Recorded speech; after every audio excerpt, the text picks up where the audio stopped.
coming up on Network Africa.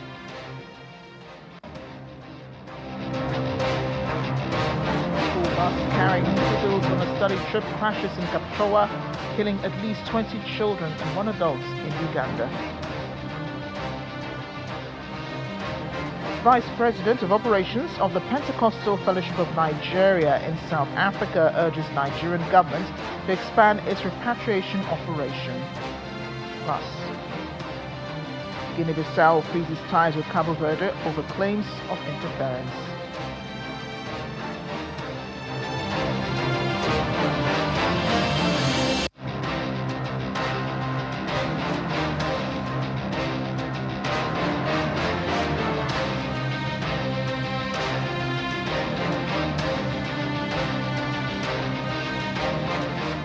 Welcome to the program. I'm Amarachi Ufani. We begin in Uganda, where a school trip turned tragic in the eastern part of the country after a bus carrying pupils crashed on Chekwatit Hill, killing at least 20 school children and 1 adult in Kapchowa.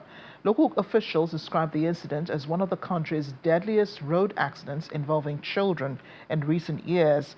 Officials say preliminary investigations show the bus suffered a mechanical fault before the driver lost control on Chekwatit Hill, a stretch of road that has been the site of several serious crashes. The latest crash comes amid renewed concern over school transport safety following several serious bus accidents reported across the country in recent weeks. And in the Democratic Republic of Congo, at least 20 people have been killed in 3 separate attacks by suspected jihadist fighters in the eastern part. Local media reports that the attacks took place in North Kivu's Beni territory between July 12 and 15, as fighters from the Islamic State-linked Allied Democratic Forces reportedly targeted areas west of the city of Beni.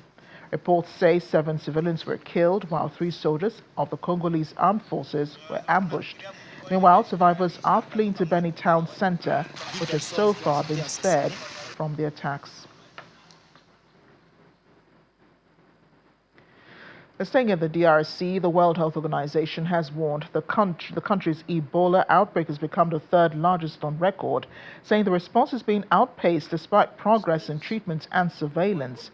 Speaking in Geneva, WHO Director General Dr. Tedros Ghebreyesus says 2,073 cases and 796 deaths have been reported since the outbreak was declared 2 months ago. He notes that the epidemic has surpassed 2,000 cases in just months, compared with more than 10 months during the 2018 to 2019 DRC outbreak. He says Ituri province remains the biggest concern, with more than 80% of new cases detected outside known contact lists, while about 2/3 of deaths occur among people who never reach health facilities. Dr. Tedros is appealing to international donors to close a funding gap of more than $400 million for the joint WHO Africa CDC preparedness and response plan, describing the investment as essential for global health security rather than charity.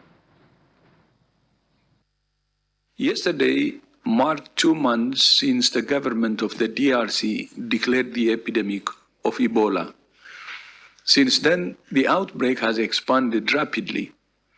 It's now the 3rd largest Ebola outbreak on record, and in the past months it has expanded faster than any previous outbreak. So far, 2,073 cases have been reported with 796 deaths. By comparison, the 2018-2019 Ebola outbreak in DRC took more than 10 months to reach 2,000 confirmed cases. Intense transmission in the province of Ituri remains our biggest concern. More than 80% of new cases are being detected outside known contact lists, showing that transmission chains are still being missed. About 2/3 of deaths are occurring in communities among people who never receive care in a health facility. Even without approved vaccines and treatments, 377 people have recovered, showing that with early diagnosis and safe care, this disease can be survived and stopped. In Uganda, the last confirmed case is being discharged from care today. starting the 42-day countdown to the end of that country's outbreak with 20 cases and 2 deaths. Active armed conflict is hampering access to the affected areas and hindering the response. Just yesterday, a treatment center in Bunia was attacked. We face several technical challenges, but we also need political intervention to facilitate the scale-up in the response that we need. But to do this, we urgently need the support of the international community.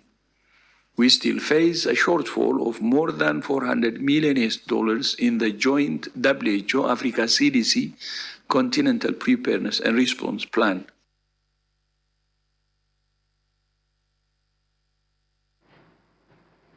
Bilateral issues now. South Africa and Namibia are seeking to deepen economic ties as government and business leaders meet in Johannesburg for the South Africa-Namibia Business Forum. The forum is expected to strengthen trade, boost investment, and advance regional industrialization through closer cooperation under the Southern African Customs Union. Meanwhile, Brand South Africa says xenophobic sentiment is damaging the country's image. Our correspondent, Innocent Samosa, has more. South Africa is Namibia's largest trading partner, accounting for more than 30% of Namibia's imports and more than 22% of its exports, making South Africa a critical market for Namibian goods and a key supplier of manufactured products, machinery, fuel, food, and consumer goods. So I think what is very important for us is that we have a long traditional relationship as partners in terms of trade, as neighbors in terms of trade. I think in recent years we've also seen the trade increase. For example, from 2024, it grew from 92.5 billion rands total trade to around 101.5. Despite their close economic ties, trade between South Africa and Namibia continues to face several challenges, including costly logistics, border delays, non-tariff barriers, and limited industrial diversification. Business leaders argue that reducing these obstacles could unlock greater trade, investment, and economic growth for both countries, particularly under the African Continental Free Trade Area. The synergy, I think the reason why we are here today, it's really to find synergies in terms of technology, to find synergies in terms of manufacturing, to find synergies in terms of skills, and so that we can collaborate. So we've got the raw materials, you've got the technology, and we ask ourselves, how do we find synergy so that we can regain that trade balance that is really skewed at the moment? Yes, I think like you're correctly putting it, that infrastructure is a challenge. And that's why recently I attended one of the infrastructure conferences in Nairobi, where we're talking about how do we plan infrastructure from a regional integration point of view. Because if we are going to have, for example, the goods that are going to be moving in our region, SADC specifically, we need to have the interconnectivity. With the burning question of migration in South Africa, Brand South Africa says processes are underway to address the challenges. From a branding perspective, it's unfortunate that we are labeled as xenophobic because South Africans are not xenophobic. You have pockets of individuals who, of course, will give xenophobic utterances, but that is not a reflection of the whole country. The country is clear. We are principled as a country. We've got Ubuntu, which is called, of course, I am because you are. For South Africa, Namibia is an important regional export destination and investment partner. More than 50 South African companies have invested in Namibia over the past 3 years, injecting an estimated $1.2 billion into sectors including banking, mining, retail, renewable energy, and property, while creating thousands of jobs. From Johannesburg, South Africa, Innocent Samosa, Channels Television News. More bilateral relations now. Nigeria and the Gambia are seeking to strengthen ties following a meeting between Nigeria's Minister of State for Foreign Affairs, Ambassador Shola Enikolaye, and the Gambian Minister of Foreign Affairs and International Cooperation, Sering Nje, on the sidelines of the ongoing ECOWAS Mid-Year Summit in Freetown, Sierra Leone. Ambassador Nicolai commended the long-standing cordial relations between the two countries, reiterating Nigeria's commitment to further strengthening and deepening the brotherly ties between the two. On his part, the Gambian Foreign Minister stressed the importance of the bilateral relationship and expressed gratitude to Nigeria for the leadership role played during the Gambian 2017 political impasse, while attributing his country's political stability and ongoing developments to Nigeria's timely intervention. Both parties agreed to strengthen bilateral relations through the revival of the Nigeria-Gambia Joint Commission, saying it would provide a platform for reviewing existing agreements, reviving dormant ones, and exploring new areas of cooperation.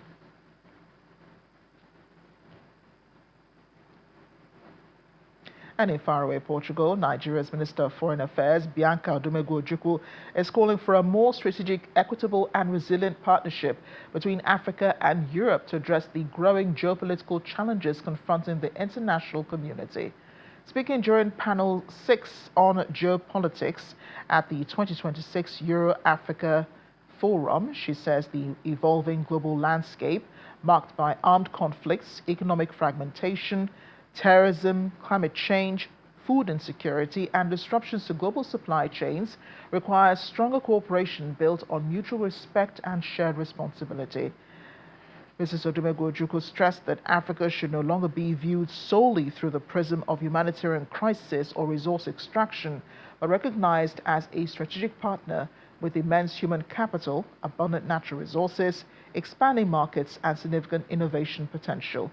She also emphasized that Africa must pursue strategic autonomy by engaging all international partners from a position of confidence guided by its national and continental interests rather than geopolitical rivalries.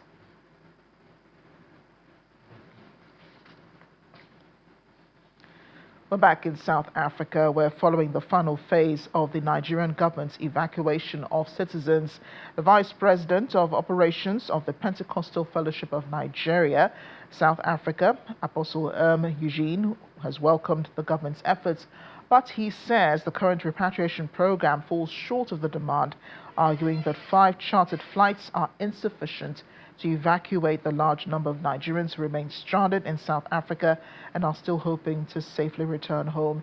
He is urging the Nigerian government to expand the initiative to ensure that everyone who wishes to return has the opportunity to do so. Apostle Eugene joins us now, the Vice President of Operations of the Pentecostal Fellowship of Nigeria in South Africa. Apostle, thank you for joining us on the program today. Thank you very much. Thank you very much. Well, I just read, right, and I just read a piece of, what you said. 5 flights are not enough. I mean, we couldn't agree more that 5 flights are not enough to reach the number of Nigerians who are still in South Africa. But, we know that there are still more people there, but the government's efforts are limited. The government cannot repatriate the large number of Nigerians living in South Africa. So how is it that, much of the people who are still left behind were not able to register at the Nigerian High Commission in Pretoria or at the consulate in Johannesburg? To be honest with you, Nigeria have actually done much. I think currently as I speak, Nigeria government is actually on the forefront as to one of the governments that have actually outdone other governments when it comes to repatriation. They did promise 5 flights and they have kept to their words. And I want to use this opportunity to thank the Consul General and the acting ambassador. Their humanitarian contribution towards helping those people is mind-blowing.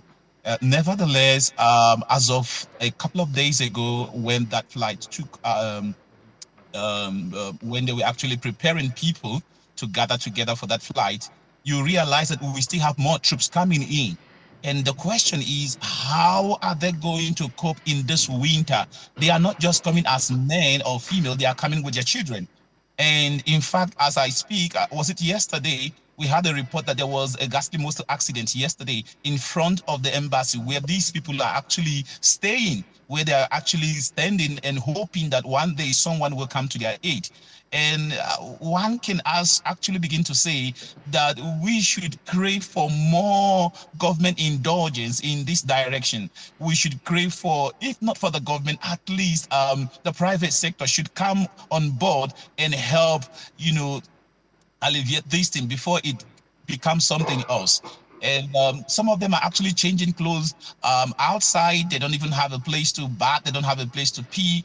And it's really mind-blowing. Please, I plead with our government. I plead with the private sector. I plead with every concerned Nigerian to come to their aid and help them, because these people don't even have a place to go back. They don't have a home. And they have high hopes that Nigeria one day will come and save them from this plague. Thank you very much. Well, your appeal, of course, to the private sector is timely because there is, as we said, limited efforts that the government has put into this. 5 flights has been a lot for the government, and we saw how those flights took place. After the first one, it took about 2 weeks before the second flight took off, and then the other existing flights took some time, before all of that. And the High Commission says it took some time to collate the numbers of Nigerians who wanted to leave. I think at first there was a problem with, Nigerians coming forward to register their names, and honestly, I wonder, how the government really would handle this. But what, apart from the expectations that, these people have at the consulates and at the High Commission, what other options do they have apart from staying out there in the cold? Aren't there groups like yours or other Christian groups or civil society groups that are able to come forward and help them? It is dangerous being out there, even sleeping outside at night. It is dangerous, especially for the kids that you mentioned. Groups like ours, the Pentecostal Fellowship of Nigeria here in South Africa, have actually done much, and we are still doing. And sometimes we come as an organization, sometimes individual members from our organization will want to contribute their own quota as well. We feed them with food and give them water and sometimes toiletries. And these individuals, on their personal capacity, will try to house as many as they can. But like I said to you, there is that much you can do, because you can see that their minds are made up. They just want to go home and have a peace of mind. There is no place like home. They are all feeling nostalgic as we speak. Yeah, and understandably, Apostle, I'm really grateful that you were able to come forward, to present these challenges. I'm hoping the government is listening. We do want every Nigerian to be safe in South Africa. But just before I let you go, for those who have decided to remain back in South Africa, what plans do they have, for their safety, for the safety of, their businesses and their loved ones? That's a good question. An average Nigerian right now is sleeping with one eye open and thinking, believing and trusting the South African government to restore peace. And trust me, they have tried. They are trying. They are doing their best. And but like I said, the social mishap will not just be quiet overnight. It will take some time. Nevertheless, we're doing the best we can to stay safe and ensure that our lives and livelihood are actually protected. That's what I can say for now. Apostle Eugene, thank you so much for joining us on Network Africa. We appreciate the efforts that you and the other groups have made, and we do hope that those Nigerians do make it back home safe and sound by some means, whether the government or by private individuals. Thank you again. Thanks very much. In other news now, tensions are rising between Guinea-Bissau and Cabo Verde after Bissau freezed diplomatic ties with Cabo Verde over what it describes as interference in its internal affairs. Earlier this week, Praia called on Bissau to immediately release the country's main opposition leader, Domingos Pereira, who was placed on pre-trial detention after being accused of involvement in an attempted coup in October 2025. Authorities said he helped finance that coup. Pereira also faces charges of separate financial crimes and involvement in a 2023 coup. He's one of several senior politicians imprisoned by the military after it seized power in November of 2025. Before his latest detention, Pereira has been under house arrest in Guinea-Bissau since his release from prison in January. A spokesperson for Guinea-Bissau's National Transitional Council says Cabo Verde has no right to comment on the country's political and judicial affairs. Relations between France and Nigeria continue to be strengthened by cultural and economic partnerships, and that's why on its National Day in Lagos, the French consulate invited diplomats, the business community, and friends of France to celebrate with them. Bastille Day, as it is popularly known in France, is the common name given in English-speaking countries to the National Day of France, which is celebrated on July 14 each year. Here in Nigeria, the day is spent in highlighting relations between France and Nigeria. They're building on the relations each year. This year's celebration, which took place at the French School in Victoria Island, was another opportunity to highlight these relations. The French Consul General to Lagos, Laurent Favier, speaks about the strata of partnerships between the two countries. Our bilateral relationship with Nigeria has a story spanning many decades, and significant growth have been recorded recently. For example, 4 ministerial visits to Nigeria within 3 years, a state visit by President Tinubu in Paris last 18 months ago, and working of several governors in Paris. The climax was marked in 2025 with the Ministry of Foreign Affairs in Abuja and in Lagos. And I promise you more to come in 2026. France and Nigeria have developed mutual ties that highlight in many ways the excellence of this relationship. Our two countries are capable of collaborating on the international scene and presenting convergent position to the world on major issues of our time. A recent example was the Africa Forward Summit, where Nigeria was massively represented in Nairobi with a high-level political delegation and members from the Franco-Nigerian Business Council, where new partnerships and contracts have been signed for Nigeria, but also for all the continent Africa.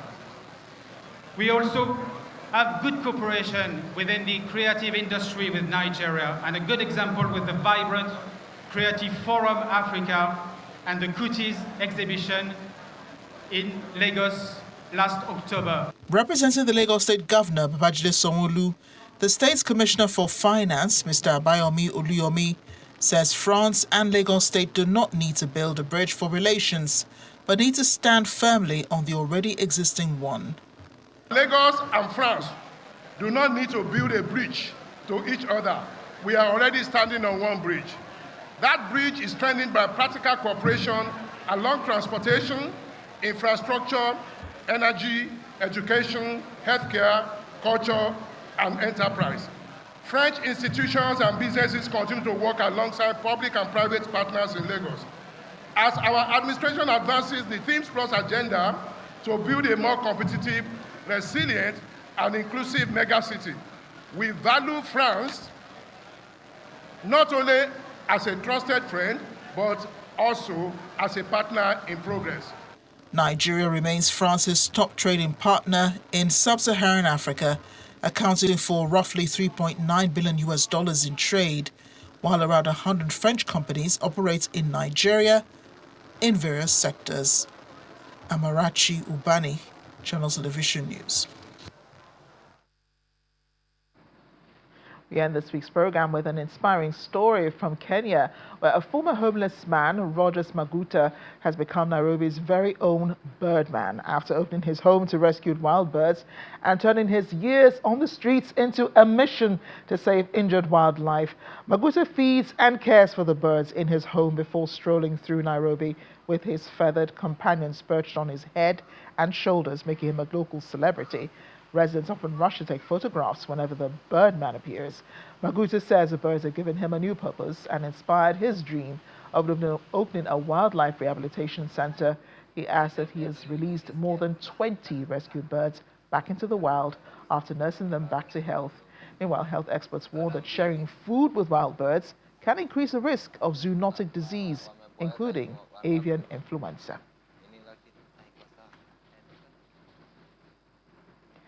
And here is our fun fact for the day and the last one for the week, that will be.